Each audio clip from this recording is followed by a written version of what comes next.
En octubre de este año se celebrará un día de reflexión acerca de los bienes comunes o bienes públicos. Creo que vivimos en un momento trascendental cuando se habla del cambio climático, porque ya no es una sequía, es simplemente el clima cambió en el planeta Tierra, y de tal manera que de una manera central tenemos que reflexionar sobre ese tema del cambio climático. Es lo que les propongo ahora, porque para muchos el centro del debate es el crecimiento. Algunos plantean que el decrecimiento es plausible como alternativa, pues el crecimiento antropocéntrico con efecto de emisiones, que es la causa del cambio climático, se traduce en costos a nivel de carencias y riesgos sociales que no se asumen. Y aquello abre el debate a nuevas formas de crecimiento, propias de una civilización centrada en la vida y la redefinición de metas de bienestar, que no dependan del crecimiento económico infinito que fue el paradigma del siglo XIX. Ahí no habían restricciones. Concluyamos que en Estados Unidos, motor de la economía mundial, algunos círculos industrialistas, financieros y lobistas no escapan de esa lógica. Creen todavía en ese crecimiento infinito. Pues bien, la COP21 en el 2015 en París llegó a ciertos compromisos e itinerarios posibles, a una suerte de geoingeniería, sin una contrapartida de acuerdo sobre un horizonte obligatorio para no aumentar en 2 grados centígrados Celsius la temperatura del planeta. Las emisiones proyectadas por el Panel Intergubernamental de Cambios Climáticos no tienen posibilidad alguna de realizarse. Digámoslo de la partida. La situación es dramática, pues las cantidades de dióxido de carbono se mantienen por siglos en la atmósfera. En la Cumbre de los Pueblos, que congregó a los movimientos sociales y ecologistas del mundo, celebrada en paralelo a Río +20, se mencionó la idea de un proceso de transición gradual entre una civilización antropocéntrica y una civilización biocéntrica, centrada en la vida, lo que implica el reconocimiento de los derechos de la naturaleza y la redefinición del buen vivir y de la prosperidad, de modo que no dependan del crecimiento económico infinito del cual hablábamos. Justamente se cita la idea de la soberanía alimentaria, que subyace en las nuevas relaciones de comercio en una economía social solidaria.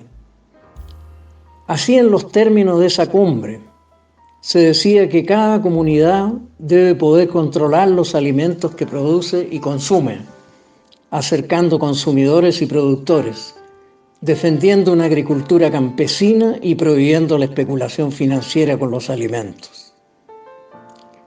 Pues bien, Ignacio Ramonet,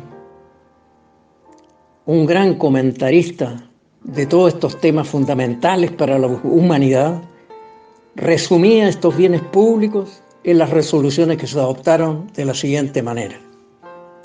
Decía sobre estos bienes públicos: entre ellos están el aire, la atmósfera, el agua, los acuíferos, ríos, océanos y lagos, las tierras comunales o ancestrales, las semillas, la biodiversidad, los parques naturales, el lenguaje, el paisaje, la memoria, el conocimiento, Internet, los productos distribuidos con licencia libre, la información genética, etc. El agua dulce empieza a ser vista como el bien común por excelencia y las luchas contra su privatización en varios estados han tenido notable éxito. Ya en esa época, 2012, se esperaba que las futuras conferencias entre las partes, lo que se llama COP, Conferencia de Partes, ratificaran estos bienes públicos de la humanidad sobre todo cuando el calentamiento global fue el tema que dramáticamente lideró las discusiones, tema fundamental de una sociedad biocéntrica donde se rescaten los bienes comunes o públicos. La importancia del calentamiento global, la contaminación del aire y la necesidad de un abordaje global para la humanidad en las discusiones de estas conferencias de parte eran tales, porque el proceso sigue, que se requería un compromiso obligatorio por parte de todos los estados involucrados y que debían de refrendarse en aquella época, 2016, en Nueva York. Y eso no se dio. En consecuencia, la firma de la resolución se pospuso por un año. La conciencia mundial sobre el cambio climático determinó que las externalidades negativas no asumidas se transformaran en responsabilidad social que aún no ha sido cubierta. Pues bien, estamos al debe, eso está claro. Y cuando se celebró la COP22 en Marruecos, se recordó que en esa cuenca mediterránea, que es uno de los puntos donde se prevé un aumento de hasta 5 grados de temperatura para el año 2100, lo cual es indudablemente crítico. Y en los considerandos sobre los refugiados climáticos se comentó la situación de África como un continente particularmente afectado por la escasez de agua, las enfermedades, el hambre, la pobreza, constituyendo por esto una de las urgencias más importantes a resolver. A nivel mundial se calcula que la degradación del medio ambiente provocará cerca de 200 millones de refugiados climáticos en 2050. Eso era lo que preveía Ségolène Royal, ministra del Medio Ambiente de Francia, durante la COP22.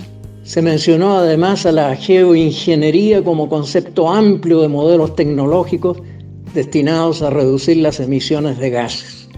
Pues bien, algo muy importante.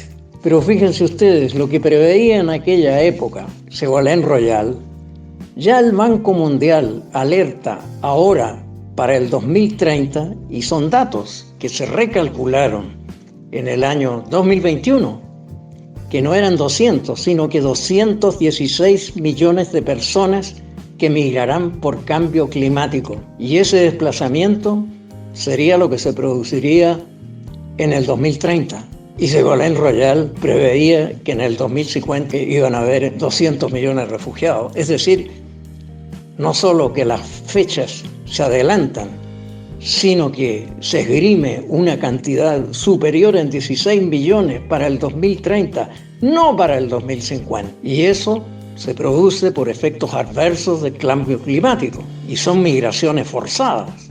Y a eso hay que incluir 17 millones en Latinoamérica. En consecuencia, estos desplazamientos de personas, calculadas en un organismo multilateral de crédito, están en este momento siendo puestas en evidencia. Se dice por lo demás, se detalla en esos estudios del Banco Mundial, el África subsahariana, que podría tener hasta 86 millones de migrantes climáticos internos. Asia Oriental y el Pacífico, 49 millones. Asia Meridional, 40 millones. África del Norte, 19 millones. América Latina, 17 millones. Y Europa del Este y Asia Central, 5 millones.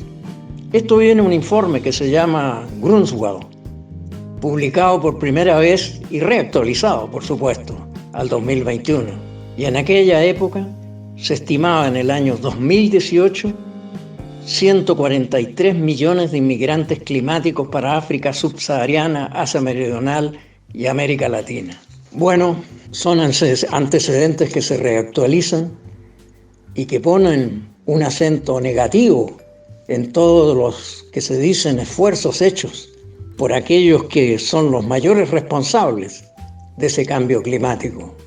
Y pues bien, justamente se decía en el Acuerdo de París, y se llegaban a conclusiones tales como si los países protagonistas de la revolución industrial y del desarrollo de las tecnologías de utilización de los combustibles fósiles han acabado siendo los principales responsables del cambio climático, que ha acabado afectando a todo el planeta y a toda la humanidad, y al tiempo han disfrutado ellos solos de un nivel de desarrollo elevado, entonces, como conclusión, parece necesario y justo que las últimas emisiones provenientes de este modelo tecnológico y energético estén en manos de los países en desarrollo, o al menos tengan el derecho claramente reconocido como tal para equiparar mínimamente en el mundo los niveles de desarrollo de todos sus países.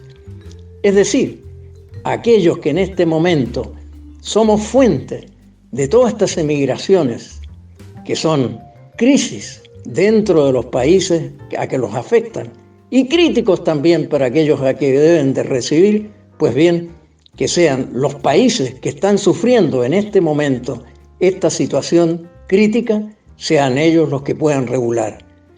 Creo, y termino con ello, tengo una opinión pesimista que esto se pueda dar, porque quienes manejan todavía ya no son ni siquiera los gobiernos ni los estados, son las grandes transnacionales, y en este momento, evidentemente, el dinero está por sobre esta preocupación, lo cual es una situación realmente suicida. Esperemos que en estos momentos de reflexión que se van a desarrollar en el mes de octubre en Santiago de Chile, nos podamos referir a todos estos temas y tengamos una generación, joven sobre todo, para tomar sobre sí y como una fuente de un gran desarrollo de la conciencia, la responsabilidad para cambiar estos temas que sus antepasados no pudieron hacerlo o se negaron a hacerlo en una actitud verdaderamente criminal.